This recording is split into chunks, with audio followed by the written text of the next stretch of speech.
تو خلاصہ یہ ہوا، ویسے تو بات لمبی ہوئی ہے لیکن اس کا خلاصہ یہ ہے، جب مسلمان وضو کرتا ہے تو وضو کا جو عضو دھوتا جاتا ہے، چہرہ، بازو، پاؤں، ان اعضاء سے جو گناہ ہوئے ہیں، وضو میں دھلنے کی برکت سے وہ سارے گناہ دھلتے جاتے ہیں، پاک ہوتے جاتے ہیں، اور وضو ختم ہوتے ہی انسان گناہوں سے پاک صاف ہو جاتا ہے۔ اور دوسری بات کہ کل قیامت کے دن جب ایک مسلمان اللہ کی بارگاہ میں حاضر ہوگا تو اس کے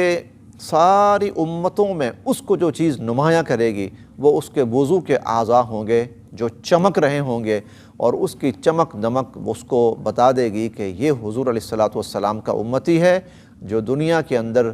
وضو کرتا تھا اور آج اس کے وضو کے اعضاء چمک رہے ہیں۔